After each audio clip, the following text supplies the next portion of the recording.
नमस्कार।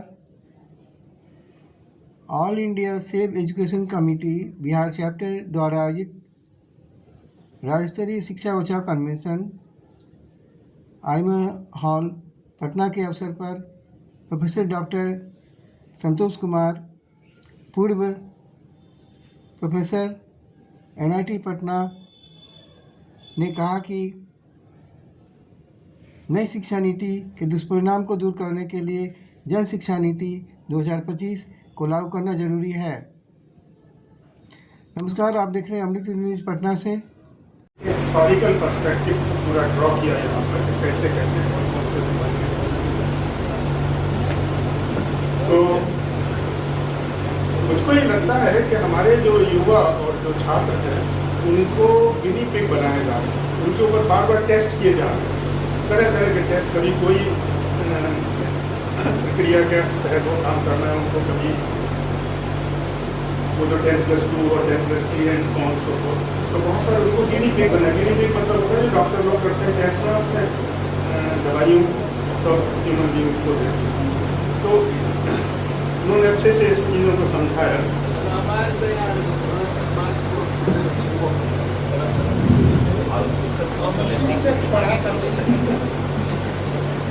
चलिए, तो सबसे पहले मैं ये कह रहा था कि छात्रों को गिनी पिग बनाया जा रहा है, बार बार उनके ऊपर टेस्ट किए जा रहे हैं। कुछ शिक्षा में जो मुद्दे हैं मेरी समझ से, वो है पहला मुद्दा है निजीकरण, जो मुझे सबसे खतरनाक लगता है। निजीकरण के माने हैं कि सारा कुछ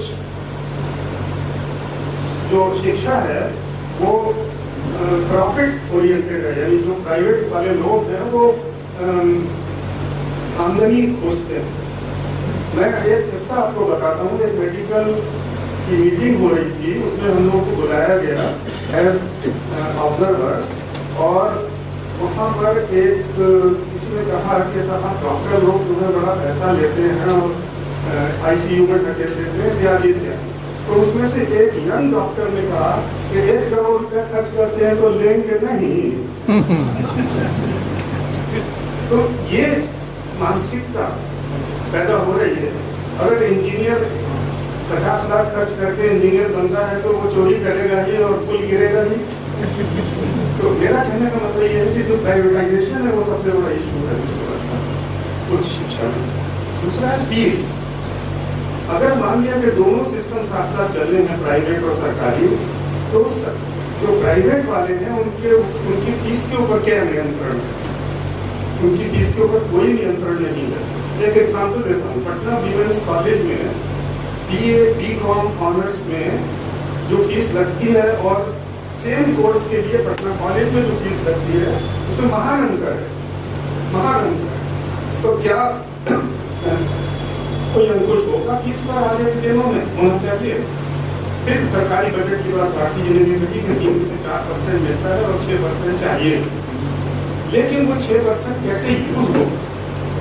मैं आप स्कूली शिक्षा के बारे में पूरा 1 मिनट उसमें लूँगा। यहाँ नो डिटेंशन पॉलिसी है, तो इसके माने कोई फेल नहीं करेगा, सभी पास करते हैं। मेरे यहाँ एक बच्चा आता है पढ़ने के लिए, शाम को मैं कुछ बच्चों को पढ़ाता हूँ जो गरीबों के बच्चे आसपास के इकट्ठा करके। उसमें एक बच्चा आया, तो वो 4th क्लास का बच्चा था, वो 7th क्लास की किताब लेके आया।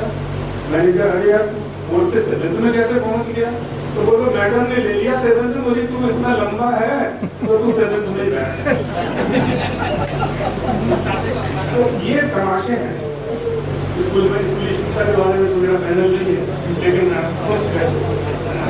अब इंफ्रास्ट्रक्चर, अभी मैं university engineering university of Bihar में गया हुआ था, उसको मुझे बुलाया गया था। तो वहाँ के जो वाइस चांसलर हैं वो मेरे स्टूडेंट रहे। तो बोले सर इंफ्रास्ट्रक्चर बहुत अच्छा तैयार किया, 20 कॉलेज बनाए हैं बिहार में इंजीनियरिंग कॉलेज, और आप देखिए सर इंफ्रास्ट्रक्चर। वहीं पर मेरे मोहल्ले की एक लड़की पढ़ती है कॉलेज में। मैंने उससे पूछा क्लास होता है, टीचर अच्छे हैं? तो उसने कहा कि सर कोई जवाब नहीं है उसके पास। IIT पटना में मुझको एज ए विजिटिंग प्रोफेसर बुलाया गया। मैंने उससे पूछा कि मुझे क्यों बुलाया, बोले सर वो आपके सब्जेक्ट कोई टीचर ही नहीं है। तो इंफ्रास्ट्रक्चर डेवलप हो जाएगा क्योंकि उसमें कट मिलता है, पैसा मिलता है। बड़ी बिल्डिंग बनाने में पैसे खर्च होते हैं करोड़ों करोड़ों, उसमें जो इंजीनियर्स को इसको सबको पैसे बंदर बाट होती है। इसलिए इंफ्रास्ट्रक्चर डेवलप कर लो, मेट्रो बना लो, तरह तरह की कंस्ट्रक्शन करते रहो, लेकिन उनको प्रचालन कैसे होगा इसका कहीं पर कोई दखल नहीं है, कोई स्कीम नहीं है, जो पॉलिसी नहीं। 40% प्रोफेसर पोस्ट IIT में खाली है। इसके लिए कौन जिम्मेदार होगा? Higher education. आज एक कहावत है कि क्वालिटी एंड क्वांटिटी के बीच में हमेशा कन्फ्लिक्ट रहा। As the quantity increases, quality goes down. अभी क्या कर रहे हैं? अभी देश में, मैं आपको एक स्टैटिस्टिक देता हूँ, 55 सेंट्रल यूनिवर्सिटी हैं, 473 स्टेट यूनिवर्सिटी हैं, 506 प्राइवेट यूनिवर्सिटी में, 17 ओपन यूनिवर्सिटी हैं, 41 गवर्नमेंट की डीम्ड यूनिवर्सिटी हैं और 83 प्राइवेट यूनिवर्सिटी। तो मैं जयपुर में एक कॉलेज में, इंजीनियरिंग कॉलेज में प्रिंसिपल था, वो प्राइवेट इंजीनियरिंग। तो उस कॉलेज में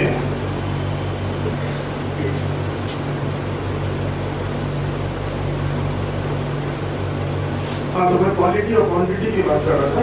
अगर क्वांटिटी बढ़ेगी तो क्वालिटी हमेशा हमेशा डाउन होगी। तो मैं जयपुर के जिस कॉलेज में था, वहाँ पर एक टीचर थे, वो BTech थे, सिर्फ BTech पास किए हुए थे, लेकिन उनको ये AICTE की इंस्ट्रक्शन थी कि 5 साल के अंदर उन्हें MTech या PhD कर लेनी है, तभी वो कंटिन्यू कर सकेंगे। तो एक दिन अचानक वो आए और वो उन्होंने लिखना शुरू कर दिया BTech MTech। तो MTech कहाँ से हो गया? तो वो प्राइवेट यूनिवर्सिटी से मिल गया सर्टिफिकेट। तो प्राइवेट यूनिवर्सिटी में सर्टिफिकेट इस तरह से बांटेगा, पैसा लेके बांटेगा, क्योंकि वो जो है प्रॉफिट ऑर्गेनाइजेशन है, उनको पैसा चाहिए, उनको किसी चीज से मतलब नहीं है। तो ये बहुत बड़ा एक खतरा है। अभी यहाँ पर जितने पोस्टर्स बने उसमें एक पोस्टर जो है वो है हायर एजुकेशन पोस्टर। यहाँ पर ये है कि उसमें लिखो UG शिक्षा विशिष्ट विषय पर आधारित हो, एक्सेट्रा एक्सेट्रा। ये सब वेस्ट की नकल है। मैं भी कुछ दिन USA में था, तो वहाँ पर एक बच्चे से भेटी, मैंने कहा तुम क्या पढ़ते हो? तो उसने कहा मैं मेडिकल पढ़ रहा हूँ। तो अभी क्या पढ़ रहा हूँ? तो अभी मैथमेटिक्स पढ़ रहा हूँ। मैंने कहा मैथमेटिक्स क्यों पढ़ रहा हूँ? तो मेरा इंटरेस्ट है। अब यहाँ पर ये कैसे होगा मैनेज कि कोई लड़का अगर मेडिकल में पढ़ रहा है और फिर मुझे फिलॉसफी भी पढ़नी है, तो वो फिलॉसफी कहाँ जाके पढ़ेगा, कैसे पढ़ेगा, कैसे मैनेज होगा? अभी आप अपने रेगुलर कोर्स को मैनेज कर ही नहीं पा रहे हैं, और ये जो सिस्टम आप लागू कर रहे हैं नकल करके, तो कैसे लागू होगा मुझको नहीं पता। Subscribe Amrit City News for global peace and human rights protection. Thanks for watching. Ranjan Kumar, Amrit City News, Patna, Bihar. जय हिंद, जय भारत, वंदे मातरम।